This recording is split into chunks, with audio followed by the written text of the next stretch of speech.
In this video, we will discuss the Solana tutorial for beginners, assess some of its distinctive technical advantages over Ethereum, and then discuss tokenomics, which may help you forecast market movement. We will use analogies, examples, and stories to help you grasp our Bitcoin explanations. Hello everyone and welcome to Invest Wisdom. In this video, we're going to talk about Solana tutorial for beginners. If you're new to this channel, do like and subscribe to the channel. Let's look at what makes it so amazing and who built it. The original white paper was written by Anatoly Yakovenko. You should know that he is very clever and has been with Qualcomm for at least 10 years. The white paper was difficult to read. His blockchain was called after his favorite Solana beach. Although there are a few phrases that are easy, it is really technical. Consider why Solana's price has risen in recent months. Solana has a far quicker block speed than Ethereum and Bitcoin, which have block durations of 10 seconds and 10 minutes, respectively. Solana also claims that they can handle up to 710,000 transactions per second, which is about 30 times faster than Visa's current capacity.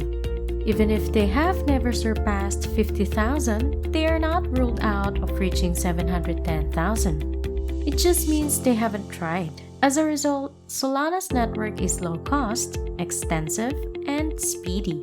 It's akin to the Matic network where each transaction costs around a penny. What makes them so fast and cheap? The blockchain's consensus process is the first item to be explored. This is a fancy way of saying that all stakeholders agree on the structure of the blockchain. Furthermore, no evidence of stake or effort is used. In his white paper, Anatoly described proof of history, a fresh historical approach.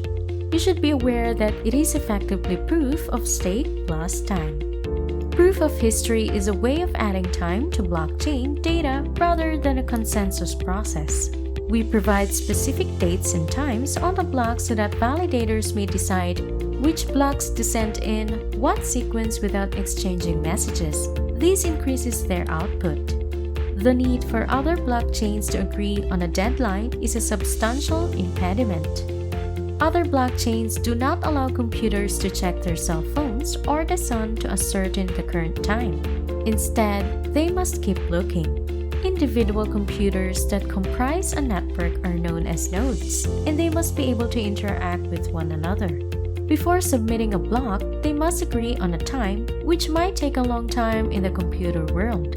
Solana addresses this problem by forcing everyone to date their blocks with a proof of history and by employing cryptographic evidence to avoid having to wait for everyone to agree on the time. We do not need to wait for other validators to examine and approve our work since we may agree on how to structure the data in the blocks after the fact. In essence, proof of history allows nodes to keep throwing us blocks. Because some people have faster internet connections than others, we may assume they are telling the truth about when the blocks were transferred. We may sort them and publish them to the blockchain after we get them. There is now more to say about historical evidence, but it should be the subject of its own film. Another unique characteristic of Solana is that up to 25 people may verify up to 25 blocks at the same time. This is why they outperform Visa in terms of proof of stake by such a wide margin. I enjoy how there are no criteria for being a validator in Solana.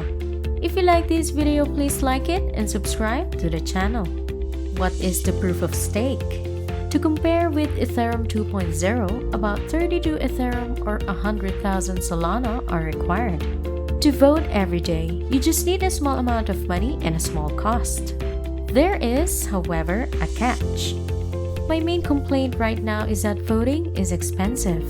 1 Solana every day, or approximately $70,000 per year, sounds crazy. Yet, over 1,000 individuals do it. So maybe they know something I don't. Let's look at an issue that no other major blockchain has yet tackled. It is referred to as C-level. This is merely a fancy way of stating that validators may execute smart contract code simultaneously. A quick explanation will follow if you are not a developer.